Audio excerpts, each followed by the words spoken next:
Buenas tardes a todos, me alegra tenerlos nuevamente por aquí. Bienvenidos a nuestra entrega número 16 de nuestro club de lectura Viajes Literarios Fantásticos. Bueno, el día de hoy queremos realizar un pequeño homenaje desde la literatura a todas aquellas víctimas del conflicto y de la violencia aquí en Colombia. Entonces, pues para ello invito a mis colaboradores, que son Luisa Beltrán, Karen Duarte, Andrés Unibio, Tania Escobar, quienes me van a colaborar el día de hoy para realizar el homenaje.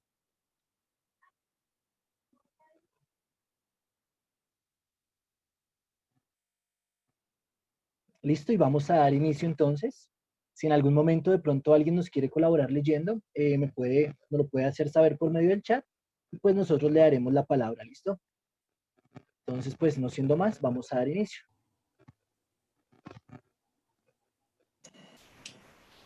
Bueno chicos, yo les voy a hablar sobre la masacre en Tarazá, en el Bajo Cauca. Esta masacre sucedió el 17 de enero, así que pues les voy a leer como un pequeño fragmento. Un grupo armado ilegal no identificado ingresó al Guaymaro del municipio de Tarazá, Bajo Cauca, y disparó contra varios civiles que se encontraban en el lugar. Al parecer, la masacre fue cometida por el grupo de origen paramilitar denominado Los Caparros, con ayuda de las disidencias de las FARC. El ataque dejó múltiples heridos y 3 muertos.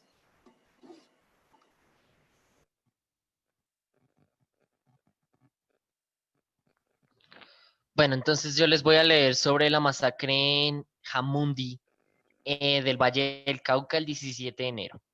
Dice así: en la zona rural de Jamundí fueron asesinadas 5 personas en medio de una confrontación entre la columna disidente de las FARC, Jaime Martínez, y grupos armados organizados dedicados al narcotráfico. Andrés Felipe Ramírez, alcalde de este municipio, señaló en ese momento que las víctimas no son de la comunidad, son personas que disputan el territorio porque Jamandí tiene 1000 hectáreas de cultivos ilícitos, dijo así.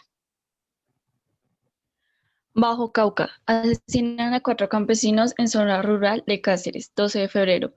Alexander Fabio López Rivero, de 41 años, Gabriel Enrique Ávila Montalvo, de 51, Wilberto Manuel Beltrán Roqueme, de 48, y William Antonio Beltrán Carrillo, de 23 años, aparecieron muertos en la noche de ese miércoles. Las víctimas habrían sido asesinadas por los Caparros al supuestamente colaborar con el Clan del Golfo.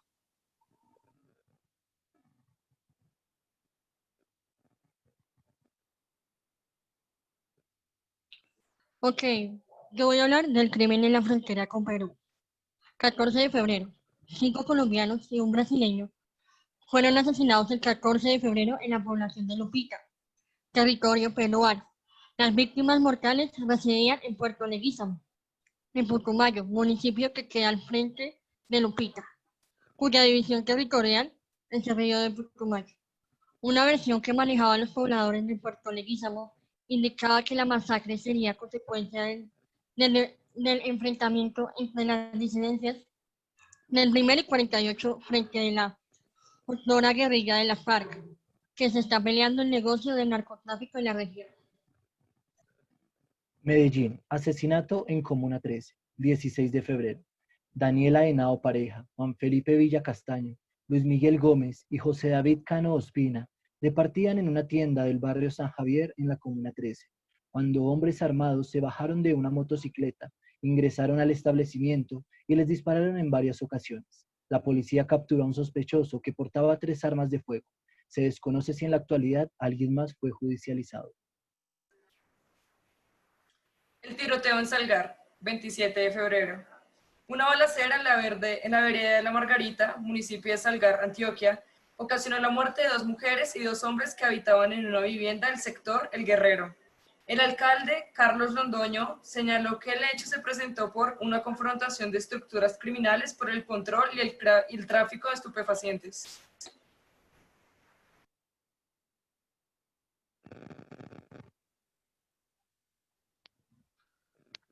Vale, espera un momentico. Ok, dice así: 8 muertos en Palmarito. 9 de marzo. Los campesinos de la vereda Santa María del corregimiento de Palmarito, en Cúcuta, no habían oído un solo disparo y de todas formas hallaron 8 cuerpos frente al portón de la finca de la Primavera. Los homicidios desvelaron una guerra a muerte entre el ELN y los rastros rojos de la frontera. Masacre en Palmar. 14 de marzo. Los cuerpos de 5 personas que estaban reunidas en el corregimiento de Palmar, en Leiva, Nariño, fueron ubicados en 2 zonas distintas del municipio luego de que hombres armados arrojaron sus cuerpos al río y la corriente los arrastrara.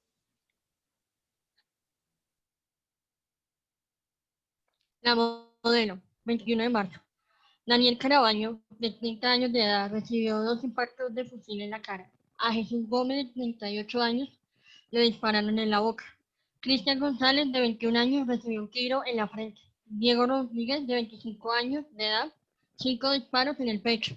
Joaquín Mejía, de 28 años de edad, 2 tiros por la espalda. Arevalo, de 29 años, sufrió un disparo en la parte de atrás del cuello. Ese día, simultáneamente, los presos en ese y otros 13 penales del país se amonestaron en 8 ciudades y causaron graves desórdenes. Pero sin duda, la peor parte de la tragedia ocurrió en La Modelo. Fuera de los 23 muertos, hubo cerca de 80 presos heridos, junto con 9 guardianes del IMPEC. La Consola de Piamonte, Cauca, 4 de abril. En la vereda La Consolata de Piamonte, Cauca, un grupo armado ilegal masacró a una familia entera de 4 personas. Los hombres armados llegaron hasta la vivienda de un campesino identificado como Hamilton Gasca Ortega, ubicada a la orilla del río Caquetá. 2 de los 3 hijos del campesino eran menores de edad. Su otro hijo alcanzó a ser auxiliado, pero falleció camino al centro asistencial. Tumaco, Nariño, 24 de abril.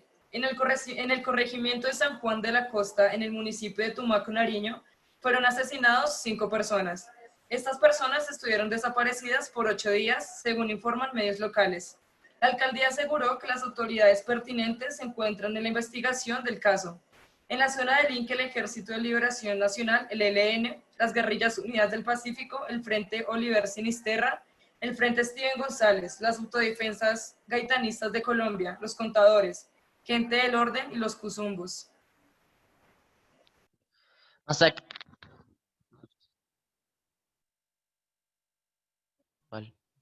Masacre en Corinto, Cauca, 14 de mayo. Hombres armados llegaron hasta una casa del casco urbano y atacaron a Jaumefi Rojas Chávez, Julián Orlando Maldonado, de 30 años, y John Jairo Cacuspian, de 31 años. Según algunos testigos, estas personas se encontraban bebiendo alcohol y jugando parqués, cuando hombres que se movilizaban en un vehículo les dispararon de manera indiscriminada. Ituango, 7 de junio. Un adulto y 2 menores de edad fueron asesinados en Ituango, norte de Antioquia, en la vereda Quebrada del Medio, cerca del espacio territorial de reincorporación y capacitación. Román Ruiz, de esa localidad. Las víctimas, entre quienes se encontraban 2 menores de edad de 17 y 15 años, fueron identificadas como Camilo Sucerquia Durango, Carlos Barrera, familiares de excombatientes de las FARC, y William Pérez, conductor de una chiva.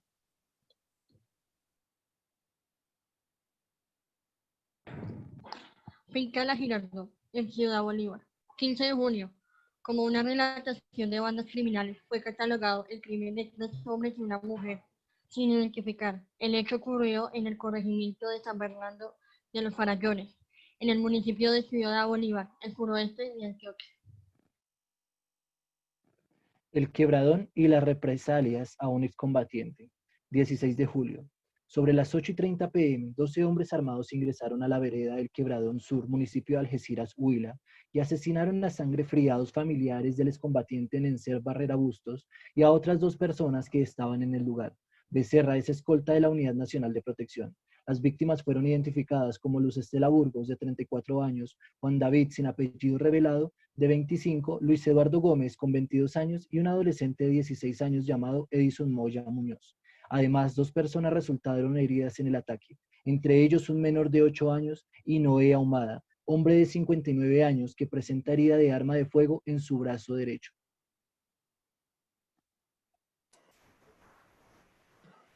Puerto Santander, 18 de julio. Ese día ocurrió una masacre de 8 personas y el desplazamiento masivo de otras 400. Los primeros 6 cuerpos aparecieron tendidos en el suelo, boca abajo, en fila india en la finca de Limar, vereda Totumito del corregimiento de Carboneras, perteneciente al municipio de Tibú. Todos los cuerpos baleados. Llevaban al menos 24 horas a la intemperie cuando llegó la Defensoría del Pueblo. Según uno de los funcionarios, los cerdos de la finca ya empezaban a morderlos. Desplazamiento y muerte en Tibú. 19 de julio. La Asociación Campesina de Catacumbo, ASCAMCAT, denunció una masacre en la vereda Totumino Carboneras en el municipio de Tibú. Según reportes de la comunidad, los rastrojos estarían detrás de los hechos que dejaron un saldo de 120 desplazados y 80 muertos, entre los que estuvo Ernesto Aguilar Barrera, un miembro de la asociación que pertenecía a la Coordinadora de Cultivadores de Coca, Marihuana y Amapola. Una misma familia vivió el luto de 3 integrantes. 23 de julio.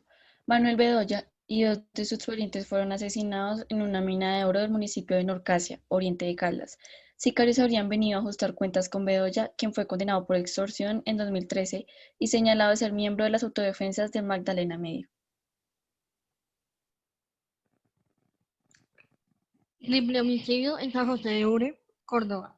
27 de julio. Una incursión armada en la vereda La Cabaña, perteneciente al corregimiento Versalles del municipio de San José de Ure, dejó en saldo una pareja de ancianos y su nieta muerta. No se conocen las identidades. Otros 3 cuerpos hallados en la finca Villa Horizonte, San José de Urey, 29 de julio. La policía de Córdoba informó que 3 personas más fueron encontradas en el corregimiento de Puerto Colombia, a menos de 2 días de la anterior masacre en San José de Urey. Las víctimas, 2 jóvenes de 15 y 16 años y un hombre de 46 años. Asesinato de indígenas en Santander de Quilichao, 3 de agosto. Las víctimas estaban en un puesto de control en la vereda California, jurisdicción del resguardo de Canos, cuando hombres armados que se movilizaban en motocicletas les dispararon. Brian Steven Guetío tenía 18 años, Manuel David Larraondo, 24, y Lizardo Collazos Findo, 23 años. 13 cuerpos en la frontera con Venezuela, 3 de agosto. 8 cuerpos aparecieron en Palmarito, un corregimiento de Cúcuta, norte de Santander, pero cerca de ahí en el lado venezolano aparecieron otros 5 cadáveres. Los cuerpos tienen impactos de bala y otros signos de violencia. Al menos uno de ellos correspondería a una persona menor de edad. La Policía Metropolitana de Cúcuta dijo que la primera hipótesis sugería que 8 de los asesinatos eran parte de los rastros rojos y que se pudo tratar de un combate contra el ELN.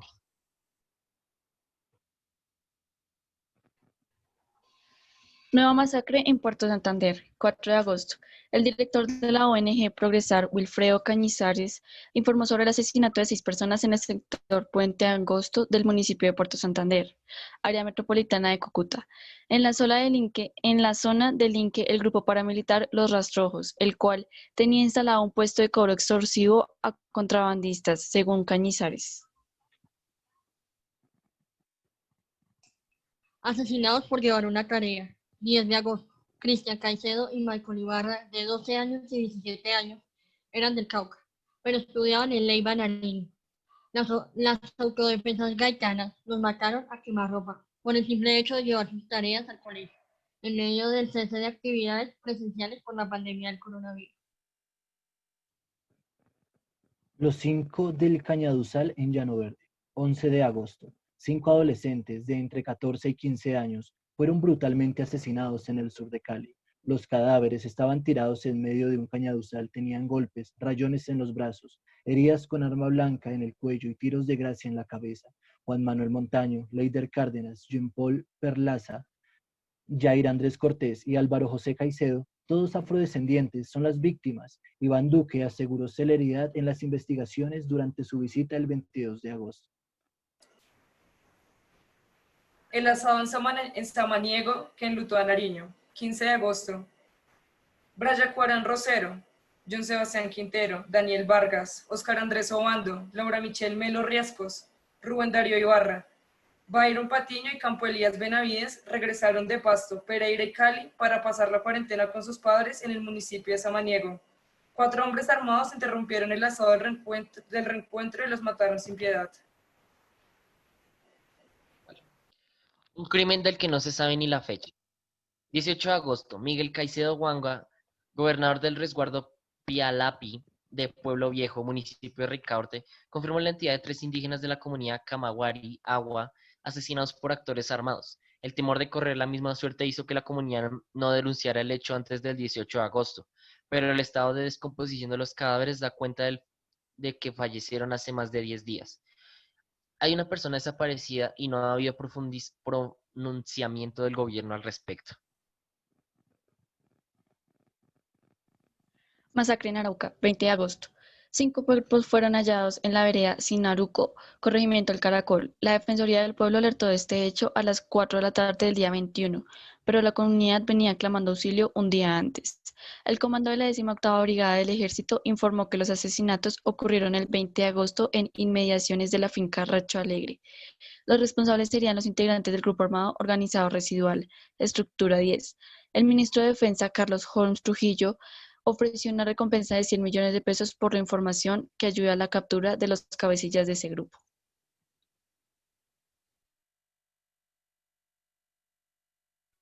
Crueldad en zona rural del Tambo, Cauca. 21 de agosto. En el Tambo, casi nadie se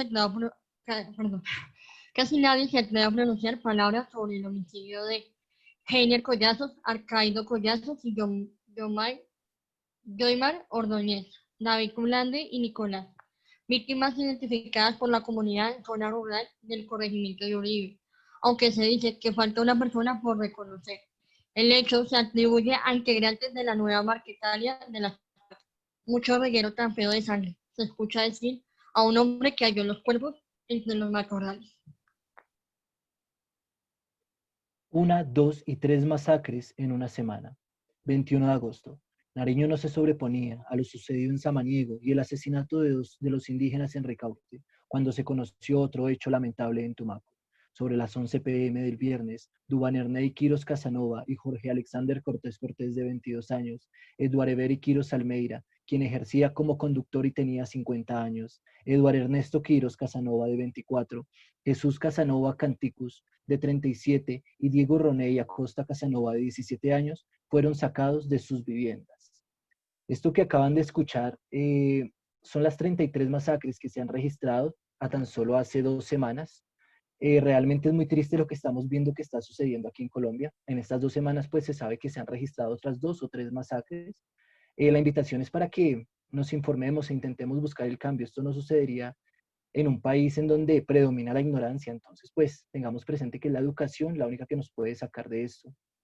A continuación, vamos a leer algunos poemas que han escrito varios autores colombianos acerca, pues, dedicados a las víctimas de la violencia y del conflicto armado que se ha presentado aquí en Colombia. Entonces, si de pronto alguno de los participantes, de los que están aquí, de los asistentes, quiere colaborarnos leyendo, pues nada, nos piden la palabra por medio del chat y nosotros con gusto permitiremos que ustedes también puedan leer.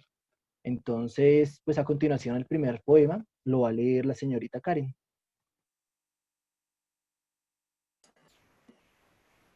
Atado a la orilla, Andrea Cote. Si supieras que afuera de la casa, atado a la orilla del puerto quebrado, hay un río quemante como las aceras, que cuando tocas la guitarra es como un desierto al derrumbarse, y trae hierba encendida, para que ascienda por las paredes, aunque te des a creer que el muro perturbado por las enredaderas es el milagro de la humedad y no de la ceniza del agua. Si supieras que el río no es de agua, no trae barcos ni maderos, solo pequeñas algas crecidas en el pecho de hombres dormidos. Si supieras que ese río corre y que es como nosotros, o como lo que tarde o temprano tiene que hundirse en la tierra. Tú no sabes, pero yo alguna vez lo he visto. Hace parte de las cosas que cuando se están yendo parece que se quedan.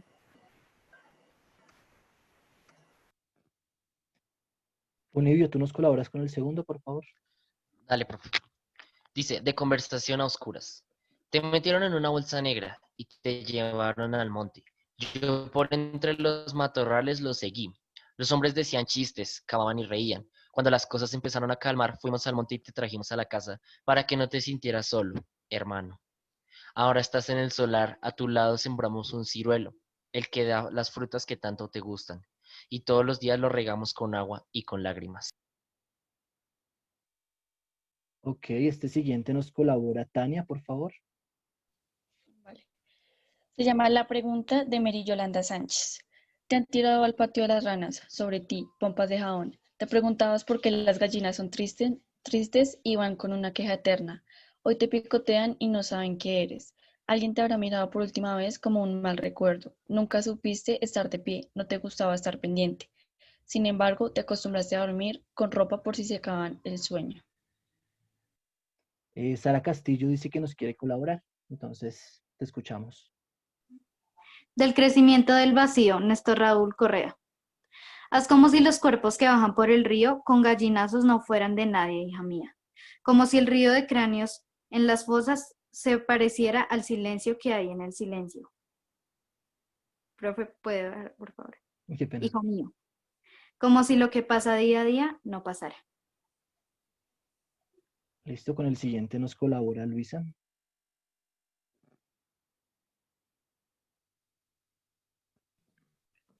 Cuestión de estadísticas.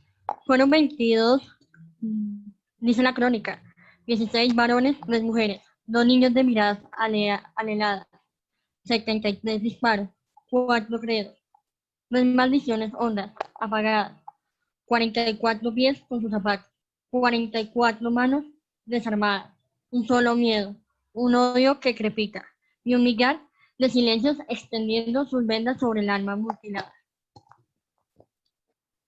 Chengue de Camila Charri.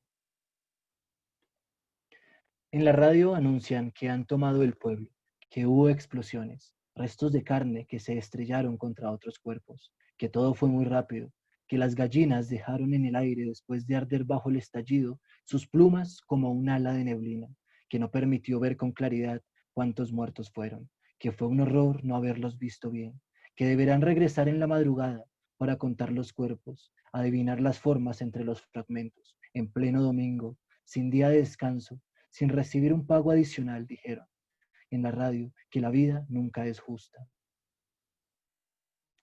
Karen. Los que tienen por oficio lavar las calles, de José Manuel Arango. Los que tienen por oficio lavar las calles, madruga, Dios les ayuda. Encuentran en las piedras un día y otro, regueros de sangre. Le alaban también, es su oficio, a prisa. No sea que los primeros transeúntes la pisen.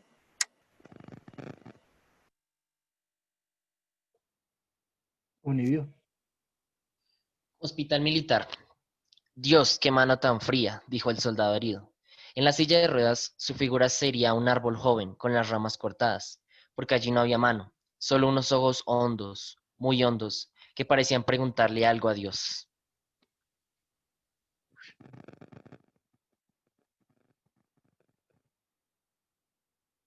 Tania. Llanura de Tuluá. Al borde del camino, los dos cuerpos, uno junto al otro, desde lejos parecen amarse. Un hombre y una muchacha, delgadas, formas cálidas tendidas en la hierba, devorándose. Estrechamente enlazando sus cinturas, aquellos brazos jóvenes, se piensa, soñarán entregadas sus dos bocas, sus silencios, sus manos, sus miradas. Mas no hay besos, sino el viento, sino el aire, seco del verano, sin movimiento. Uno junto al otro están caídos, muertos, al borde del camino, los dos cuerpos. Debieron ser esbeltas sus dos sombras de languidez adorándose en la tarde, y debieron ser terribles sus dos rostros frente a las amenazas y relámpagos. Son cuerpos que son piedra, que son nada, son cuerpos de mentira, mutilados, de su suerte, ignorantes de su muerte y ahora, ya de cerca contemplados, ocasión de voraces negras aves.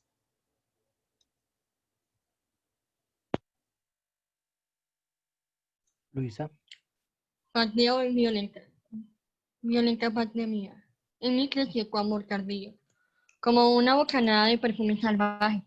Todo estaba impregnado de ti, el mar, los 100 países que conocí, con tu dolor siguiéndome como si fuera ya mi propia sombra. Me bastaba nombrarte y ya tenía el gusto de tu piel, un sabor a panal, colgado en los fragmentos de los árboles. Mientras más me alejaba de tu sueño, de tu suelo, más me reconocía en tu destino. Mi amor era más grande y tu belleza, rural que crecía con el sufrimiento.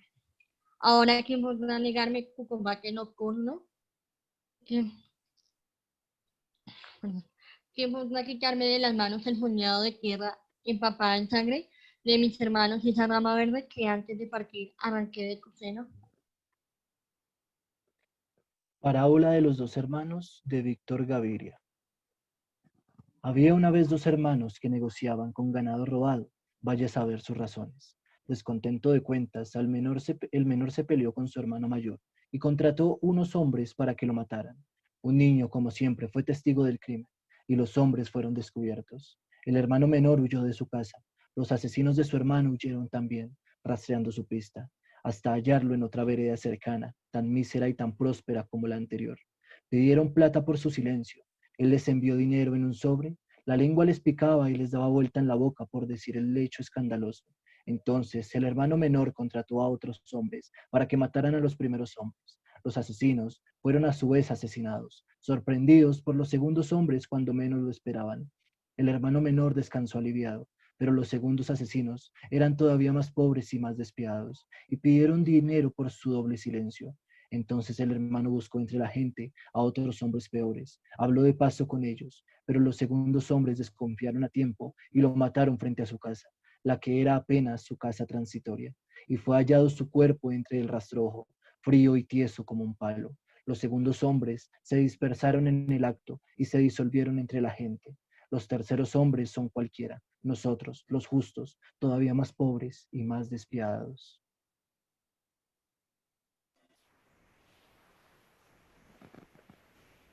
Poema amarillista de Santiago Rodas. Homenaje a David Quintana. La sangre baja por la loma y alcanza a dar la curva completa. Los niños al lado del nicho de la Virgen miran atentos al hombre en el suelo. Uno con la camiseta de Slayer y las manos en los bolsillos analizan la moto en el pavimento. Las señoras con las manos cruzadas miran atentas a los de la Sijín, que toman fotos del rostro para identificarlo. Los números, como en las películas, marcan los puntos relevantes. El morral todavía en su espalda, el saco puesto. Las manos que ya no se aferran del manubrio de la moto agarran el vacío. Empieza la lluvia, la gente se resguarda en los techos. Hombres con trajes blancos se llevan el cuerpo que ya no es de Juan David Quintana. La moto queda intacta, la sangre se mezcla con el agua. Alguien dice que el Señor sabe hacer sus cosas, nadie tendrá que lavar el suelo. Monólogo de alguien sin voz. Darío Jaramillo Agudelo. Mi tierra ya no es mi tierra. Fui expulsado de ella. Salí a medianoche sin rumbo, salvando la vida, como si mi vida valiera alguna cosa. El resto lo perdí. La casa, los muebles, las fotos y las cartas que me conectaban con los muertos de mi sangre. Todo quedó abandonado de alguna manera muerto. Muerto como yo, que comencé a morir entonces. Salí con las manos vacías, sin tiempo para llorar. También sin pasado salí de esa tierra, ya que no es mía. El espejo de esta casa se niega a reflejarme. Nadie me reconoce. Sin lugar y sin pasado, esta tierra no me reconoce. Ya no hay casa. En el lugar habitan gentes que llegaron de ninguna parte. Ahora soy un nómada, una planta sin raíces, un hombre sin nombre y sin memoria. En el siguiente le damos la palabra a Sara Castillo, quien nos quiere colaborar. De la ausencia del descanso, Eli Ramírez. Sueños que se escapan por el hueco de un corta uñas. La noche clara cambia los labios de posición, rabia, y el cielo azul y en algunos espacios amarilloso nos cobija. En coro corro a la calle que inunda los sentimientos empapelados. Las emisoras desaforadas emiten sus extras. La ciudad es un océano de sangre.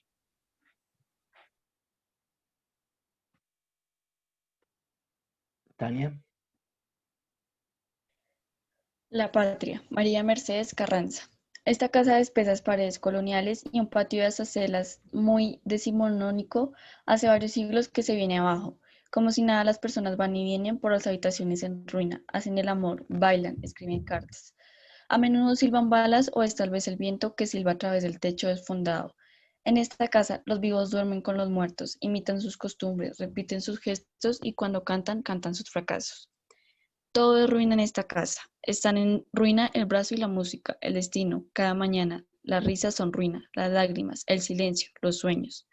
Las ventanas muestran paisajes destruidos, carne y ceniza se confunden en las caras, en las bocas las palabras se revuelven con miedo. En esta casa todos estamos enterrados vivos.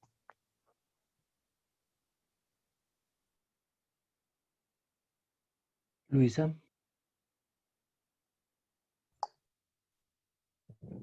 El callejón de los asesinos. Teniendo que hacer un viaje, me dirijo a la estación para tomar el tren de la hora Greenwich. Así pues, comienzo a andar por los límites costeros de exnavío y llevo ya 2 días perdido en la montaña. Cuando alcanzo a divisar una especie de sendero que comienza al pie de un árbol, y se inclina en el horizonte, y me encamino hacia él con la esperanza de poder llegar a tiempo sin algún otro inconveniente no me lo impide. Pues lo que sucede es que ignoro por completo el camino de la estación. A poco andar me encuentro metido en una callejuela tortuosa, de aproximadamente 1,50 m de ancho y aún menos, entre negras paredes de herrerías cubiertas de hollín de carbón, pobladas de gente aviesa, sucia. ¿Qué mujeres habrá? Desgreñadas, pálidas, qué niños espesos, lentos, que acechan en las puertas desde el oscuro, y hombres sentados en montones de arena que se desliza grano a grano sobre la calle ciega. Yo, asustado, continúo rápidamente, procurando no hacer ruido para que no me perciban, para evitar el asalto, hasta que subo por un barranco y allí está la estación, solitaria en la noche. Nadie aparece, no hay trenes. Recorro las salas cuidadosamente. Una hamaca me asusta con sus hojas anchas. Voy a dar la vuelta cuando ¡zas! El hombre. Me lo encuentro a boca de jarro, detrás de una columna. Detrás de una columna. Me está esperando para matarme. Tiene el cuchillo en la mano. Me coge por la cabeza. En él, expendido de boletos, no hay nada. El asesino, tranquilo, me mira. Ok, listo. Pues hasta aquí, digamos que el pequeño homenaje que queríamos hacer, como les comenté, a las víctimas de este conflicto, ¿no es cierto?, que ha durado muchísimos años. A continuación, vamos a permitir que Tania Escobar nos recite un poema, el cual ella compuso para un artista que el día de hoy se encuentra protestando. Entonces, pues nada, Tania, te escuchamos. Bueno, dice, el Estado no quiere escuchar, el Estado no quiere entender, que aunque intenten callarnos no se va a poder. Cansados de las masacres, el pueblo se levantó, aunque cargado de miedo, John Fitzgerald se atrevió. Es así como la revolución se acerca y el gobierno tiembla. Hombres como él son honorables, pues en medio de estas masacres se puede observar la esperanza de un pueblo, que gritando fuerte dice ya basta, basta de tanta ignorancia y abandono, no callaremos, no nos rendiremos. Y ya. Listo, Tania, muchísimas gracias por compartirlo con nosotros. Bueno, entonces, pues el llamado es para que dejemos la apatía a un lado, dejemos la indiferencia a un lado y pues hagamos parte del cambio. Esto va para todos. Listo, los invito entonces a que todos encendamos nuestra cámara para tomar la foto de la sesión del día de hoy.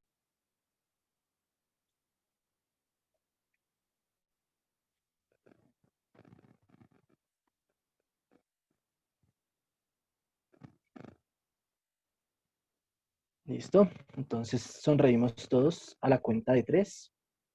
1, 2 y 3. Listo, chicos, muchísimas gracias entonces por habernos acompañado. Nos vemos, ya saben, dentro de 8 días en nuestra siguiente sesión. Espero que la hayan disfrutado